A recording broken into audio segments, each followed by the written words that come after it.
അസ്സലാമലൈക്കും. Welcome back to Tuttu's kitchen. ഇന്ന് നമുക്ക് ഇവിടെ ഉണ്ടാക്കാൻ പോകുന്നത് പരിപ്പ് വടയാണ് കേട്ടോ. ഇത് പരിപ്പ് ഞാനിപ്പോ ഈ പാത്രത്തിൽ ഒരു പാത്രം പരിപ്പ് എടുത്തിട്ടുണ്ട്.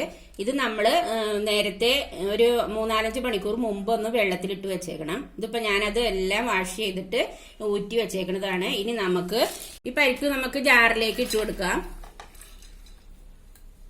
അപ്പൊ ഞാൻ പരിപ്പ് ജാറിലേക്ക് ഇട്ട് കൊടുത്തിട്ടുണ്ട്. ഇനി നമുക്കിതൊന്ന് അടിച്ചെടുക്കണം. അടിച്ചെടുക്കുമ്പോ ഇത് ഫൈനായിട്ട് അടിച്ചെടുക്കാൻ പാടില്ല.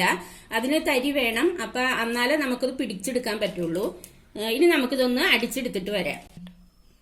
അപ്പൊ നമ്മള് പരിപ്പ് അടിച്ചെടുത്തിട്ടുണ്ട്. ഇത് കണ്ട, ഇതാണ് ഇതിന്റെ പരുവം. ഈ പരുവത്തില് നമ്മൾ അടിച്ചെടുക്കണം. ഇതിലേക്ക് ഇടാൻ വേണ്ടി ചെറു ഉള്ളിയാണ് അരിഞ്ഞെടുത്തിരിക്കുന്നത്. വട്ടം അരിഞ്ഞെടുക്കണം. അതൊരു 15 ഉള്ളി ഞാൻ എടുത്തിട്ടുണ്ട്, അരിഞ്ഞു വെച്ചിട്ടുണ്ട്. ഇനി അത് നമുക്ക് ഈ പരിപ്പിലേക്ക് ഇട്ട് കൊടുക്കണം. ഇനി 2 പച്ചമുളക് വട്ടം അരിഞ്ഞത് അത് ഇട്ട് കൊടുക്കണം.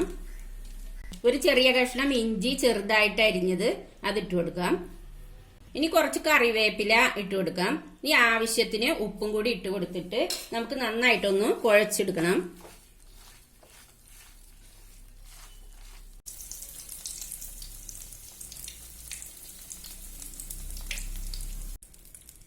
നമുക്ക് പരിപ്പുവട ഇട്ട് കൊടുക്കാം.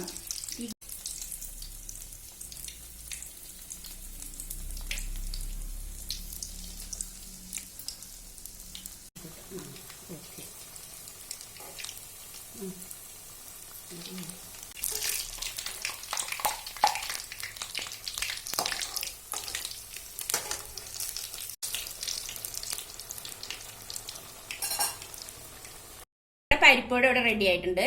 എല്ലാവരും ഇതുപോലെ ഉണ്ടാക്കി കഴിക്കണം. ഇഷ്ടപ്പെട്ടാൽ ഷെയർ ചെയ്യണം, ലൈക്ക് ചെയ്യണം, സബ്സ്ക്രൈബ് ചെയ്യണം. ഇനി അടുത്ത വീഡിയോ ആയിട്ട് കാണാം.